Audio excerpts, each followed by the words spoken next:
நான் SR film ஃபேக்டரியுடைய படத்தின் தயாரிப்பாளர். நான் எதுக்காக இங்கே மனு கொடுக்க வந்தேன்னா, 2023 ஏடிஎம் ப்ரொடக்ஷன் உரிமையாளர் டி மதுராஜ் என்றவர் எனக்கு ஃப்ரெண்டாக வர்றாரு. அவர் என் கூட கொஞ்ச நாளாக பழகும் போது நான் கமல் சாருடைய ரசிகர்னு தெரிஞ்சுக்கிட்டு நாயகன்ற ஒரு படத்தை ரீரிலீஸ் பண்ண எனக்கு வாங்கி கொடுக்குறாரு.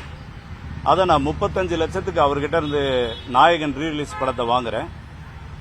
அதை டிஜிட்டலாகவும் மாற்றி மீடியாக்கெல்லாம் ப்ரமோஷன் பண்ணி இருக்கும்போது நவம்பர் 3, 2023 ரிலீஸ் பண்ணுறேன்னு சொல்லி அறிவிக்கும் போது ஒரு 10 நாளில் எனக்கு மாரடைப்பு வருது.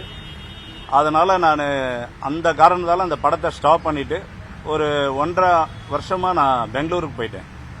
எல்லா பொறுப்பையும் இவர்கிட்ட பார்த்துக்கங்கன்னு சொல்லிட்டு போனேன்.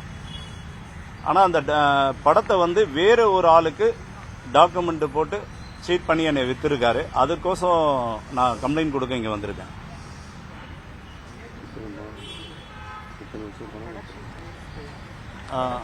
நாங்கள் இந்த படத்தை வெளியிடறதுக்கான எல்லா அத்தாரிட்டியும் எங்ககிட்ட இருக்குது. எல்லா நியூஸும் நாங்கள் கொடுத்துருக்கோம். இது ப்ரெஸ் மீட் வச்சு நாங்கள் கொடுத்துருக்கோம். இது மதுராஜ் மூலியமாக தான் இந்த ப்ரெஸ் மீட்டெல்லாம் வச்சு அவரை வச்சு தான் நான் பிரசாத் லேபில் ஒரு பெரிய ஒரு நிகழ்ச்சியை நாங்கள் பண்ணோம். இதை பண்ணியும் இவருடைய சூழ்நிலையை தெரிஞ்சுட்டு மதுராஜ் அவருடைய ஒரு டீமை அவங்க ரெடி பண்ணி இவர்கிட்ட இருந்ததை அப்படியே மறைச்சு இதை பெரிய சேல் பண்ணியிருக்காங்க. அவங்க இந்த நெக்ஸ்ட் மந்த் 6ஆம் தேதி ரிலீஸ்னு போட்டிருக்காங்க. அதை பார்த்த உடனே எங்களுக்கு ஒரு பெரிய அதிர்ச்சி வந்துருச்சு. என்னன்னு கேட்ட படம் எல்லா ரைட்ஸும் நம்ம கிட்ட இருக்கு. 2035 வரைக்கும் எங்ககிட்ட இந்த ரைட்ஸ் இருக்கு. திடீர்னு வேற நிறுவனம் இதை ரிலீஸ் பண்றேன்னு பார்த்து அதோடைய செய்தியை கேட்டு ப்ரொடியூசர் ப்ரொடியூஸ் கவுன்சில் போய் கம்ப்ளைண்ட் கொடுத்தாங்க. கம்ப்ளைண்ட் கொடுத்தோம். அவங்க போய் பார்த்ததில் அவங்க சில விஷயங்கள் சிட் பண்ணியிருக்காங்க அப்படின்ற உடனே நாங்கள் நீங்கள் போய் நீங்கள் காவல்துறை அன்னைக்கு நீங்கள் கம்ப்ளைண்ட் கொடுங்க அப்படின்னு சொன்னாங்க. அதுக்காக இப்போ நம்ம கம்ப்ளைண்ட் கொடுக்க நாங்கள் வந்திருக்கோம். இதை விசாரணை பண்ணி எங்களுக்கு ஒரு நல்ல ஒரு முடிவு கிடைக்கணும் அப்படின்ட்டு நாங்கள் நம்புகிறோம். கவுன்சிலாக நான் நம்பியிருக்கோம்.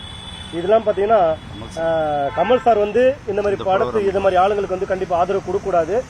ஏன்னா இது அவருடைய ரசிக்கின்ற ஒரு காரணத்துக்காக நாங்கள் இவ்வளோ ஸ்பெண்ட் பண்ணி 70 லட்சம் கிட்ட இங்கேருந்து யூஎஸ் அனுப்பி அங்கேருந்து எல்லா டாக்குமெண்ட் எல்லாமே எடுத்து இன்னைக்கு இந்த படத்தை நாங்கள் ரெடி பண்ணி வச்சு இது ரிலீஸ் பண்ணுற ஒரு டைமில் பார்த்தீங்கன்னா வேற ஒரு நிறுவனம் ரிலீஸ் பண்ணுது அப்படின்னு கேட்பது எங்களுக்கு ரொம்ப மனவேதனையாக இருக்குது. இதுக்கும் இந்த ரிலீஸ்க்கும் கமல் சார் வர்றது அவங்க சைட்லேருந்து எங்களுக்கு தகவல் வந்திருக்கு. இது கமல் சாருடைய நாலேஜுக்கு இதை போனோம். போயிட்டு இதை அந்த உரிமையாளர் இப்போதைக்கு நாங்கள் 2035 வரைக்கும் இந்த படத்தை நாங்கள் தான் ரிலீஸ் பண்ண முடியுன்ற ஒரு வாக்குறுதி எங்களுக்கு கமல் சார் மூலியமாக எங்களுக்கு பெற்றுக் கொடுத்தா ரொம்ப சந்தோஷமா இருக்குன்னு நாங்கள் நம்புகிறோம். ஒரு எஸ்ஆர் சார் இப்போ நிறைய புதுமுங்களுக்கு நிறைய வாய்ப்பு கொடுக்குறாரு.